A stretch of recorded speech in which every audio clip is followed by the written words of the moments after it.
اعلیٰ حضرت سے پھر کسی نے پوچھا جی رب اپنے حبیب کی شانیں کیسے بیان کرتا ہے؟ فرماتے ہیں احمد رضا وہ بھی تمہیں بتائے گا۔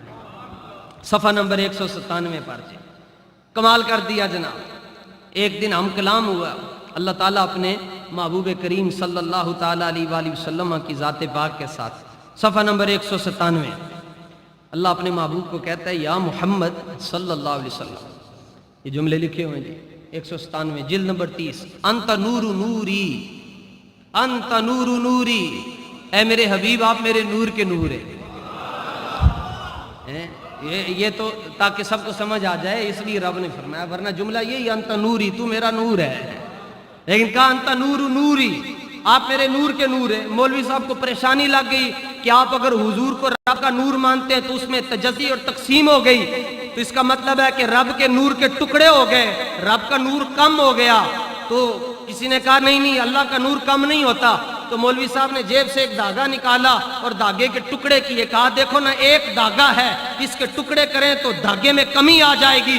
تو اگر حضور رب کے نور سے تخلیق ہوئے تو معنی یہی ہوا کہ پھر رب کے نور میں کمی آ گئی۔ وہ عاشق بیٹھا ہوا تھا، کہنے لگا مولوی صاحب رب مثال نور کی دے رہا ہے اور آپ دھاگے نکال کر دکھا رہے ہو۔ اس نے کہا نہیں پھر مسئلہ سمجھاؤ۔ کہا مسئلہ یہ ہے کہ اللہ فرماتا ہے میرا محبوب میرے نور سے تخلیق ہوا ہے، جس طرح ایک چراغ جلا لو اس سے 1000 چراغ جلا لو تو پہلے چراغ کی روشنی میں کمی نہیں آتی۔ اور یہاں تو حال یہ ہے کہ رب فرماتا ہے اللہ نور السماوات والارض مثل نورہ کمشکاۃ فیہا مصباح المصباح فی زجاجہ الزجاجۃ کأنہا کوکب دری یوقد من شجرۃ مبارکۃ زیتونۃ لا شرقیۃ ولا غربیہ یکاد زیتها یضیء ولو لم تمسسہ النار نور علی نور یہدی اللہ لنورہ من یشاء ویضرب اللہ الامثال للناس واللہ بکل شیء علیم۔ اس سورہ نور کی ایک آیت کا ترجمہ اعلیٰ حضرت نے 2 لفظوں میں یوں کیا، آپ فرماتے ہیں شمع دل مشکات تن سینہ زجاجہ نور کا، اور تیری صورت کے لیے آیا ہے سورہ نور کا۔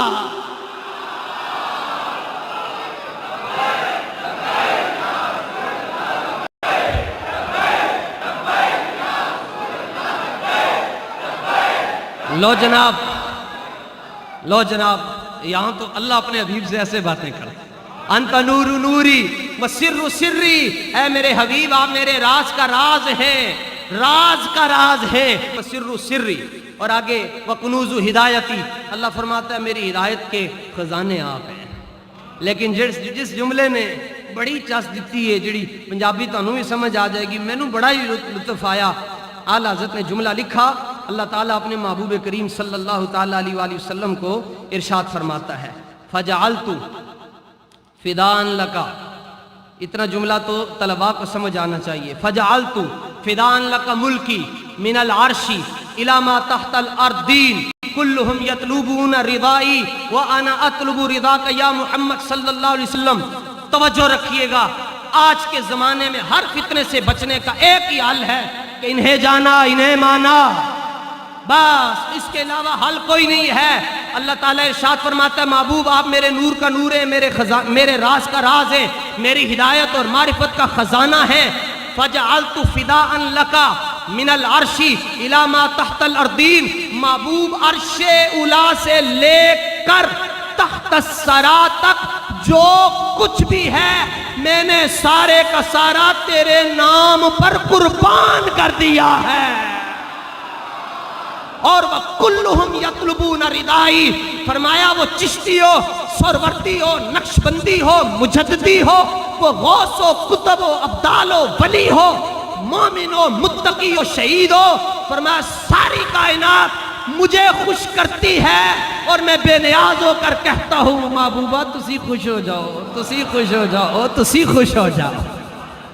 حضور سے صحابہ نے پوچھا یا رسول اللہ پھر آپ کب خوش ہوں گے؟ فرمایا جدوں آخری جنت ہی ٹر جائے گا سی خوش ہو جاواں گے۔ تہے عرش سجدے میں سر کو جھکایا، بکھر کر زلفوں نے یہ رنگ لایا، یہ کہہ کر خدا نے نبی کو اٹھایا کہ پیارے تیرے گیسو کیا مانگتے ہیں؟ یہ سن کر کہا مصطفیٰ نے یا الہی، یہ کہتی ہے میرے گیسوں کی سیاہی، سیاہ بخت امت کی کر دے رہائی، میرے آنسو بس یہی دعا مانگتے ہیں۔ یہ سن کر کہا خدا نے تو نہ گھبرا اے محمد، میرے سامنے عرش پر تشریف لا یا محمد، تو چاہے جسے بخشوا یا محمد، ہم تو بس تیری رضا مانگتے ہیں۔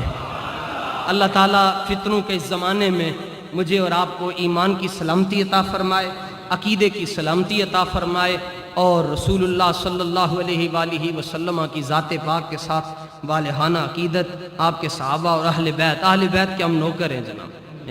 یہ دیکھیں ہم یہ دونوں سب فاروق اے دیکھو یہ سب اہل بیت کے نوکر بیٹھے۔ لوگ کہتے ہیں آپ کا موقف کیا ہے؟ میں نے کہا موقف میرا پوچھتے تو یہی ہے، جس کا آنچل نہ دیکھا مہو مہر نے، سیدہ پاک کے دوپٹے تک رہو، بس اس کی شان بیان کرو، آگے مت جاؤ، خیر ہی خیر ہو جائے گی۔